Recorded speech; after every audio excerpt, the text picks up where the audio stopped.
టాలీవుడ్ లో నాగ చైతన్య సమంత జంట గురించి ప్రత్యేకమైన పరిచయం అవసరం లేదు. వివరాల్లోకి వెళ్తే ఈ రోజు నాగ చైతన్య ఎంగేజ్మెంట్. మరి సమంత పరిస్థితి ఏంటి? సమంత ఎంగేజ్మెంట్ ఎప్పుడు? సినిమా ఇండస్ట్రీలో పెళ్లిళ్ళు చేసుకోవడం, ఆ తర్వాత నచ్చకపోతే విడాకులు తీసుకోవడం, మళ్ళీ పెళ్లిళ్ళు చేసుకోవడం, ఇవన్నీ కూడా టాలీవుడ్, బాలీవుడ్, కాలీవుడ్ అని తేడా లేకుండా ఏ ఇండస్ట్రీ అయినా కామన్. ఎందుకంటే సినిమా ఇండస్ట్రీ అంటే రంగుల ప్రపంచం. అక్కడ పరిస్థితులు అలానే ఉంటాయి. తరాలు మారినా, యుగాలు మారినా దీన్ని మాత్రం ఎవరూ మార్చలేరు. అక్కినేని నాగ చైతన్య, నటి శోభితా ధూళిపాటి ఇద్దరు ఈ రోజు నాగార్జున ఇంట్లో ఎంగేజ్మెంట్ చేసుకోబోతున్నారు.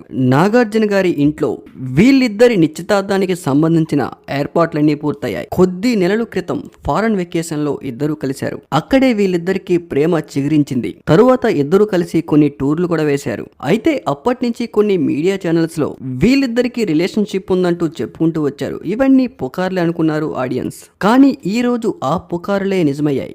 ఇప్పుడు సోషల్ మీడియాలో ఈ వార్తలు చెక్కేళ్లు కొట్టేస్తున్నాయి. వీళ్ళిద్దరూ కలిసి కనిపిస్తే బహుశా వీళ్ళిద్దరూ కలిసి ఏదైనా యాడ్ షూట్ చేస్తున్నారేమో, లేకపోతే ఏదైనా సినిమాలో నటిస్తున్నారేమో అనుకున్నారు. కానీ అందరూ అనుకున్నట్లుగానే ఆ ఊహాగానాలే ఇప్పుడు నిజమయ్యాయి. నాగ చైతన్య మళ్ళీ పెళ్లి చేసుకోబోతున్నారు. అది కూడా అఫీషియల్ గా 2021 అక్టోబర్ లో సమంత నాగ చైతన్య తాము విడిపోతున్నట్లుగా ప్రకటించారు. అయితే నాగ చైతన్య సమంత విడిపోయిన తర్వాత నాగ చైతన్యకి శోభితా ధూళిపాటికి ఇద్దరికి ప్రేమ చిగురించింది. అది కాస్త ఇప్పుడు పెళ్లి వరకు దారితీసింది. అయితే అప్పట్లో చైతన్య శోభిత ఇద్దరు డేటింగ్ చేస్తున్నట్లుగా కొన్ని వార్తలు వైరల్ అయ్యాయి. అయితే చాలా మంది ఇవన్నీ కూడా అవాస్తవాలంటూ కొట్టిపారేశారు. అయితే ఇప్పుడు వాళ్ళ ఎంగేజ్మెంట్ ని వాళ్ళే కన్ఫర్మ్ చేయడంతో ఒక్కసారిగా అందరికీ కళ్ళు బయర్లు కమ్మేశాయి. ఇప్పుడు టాలీవుడ్ లో ఇదే సెన్సేషనల్ న్యూస్.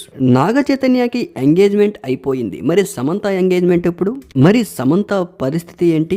సమంత ఆరోగ్యం కూడా అంతంత మాత్రానే ఉంది. రీసెంట్ గా తనకు మయోసైటిస్ అనే వ్యాధి కూడా సోకింది. మరి ఈ ఎమోషన్ ని సమంత ఎలా హ్యాండిల్ చేస్తుందనేదే వేచి చూడాలి.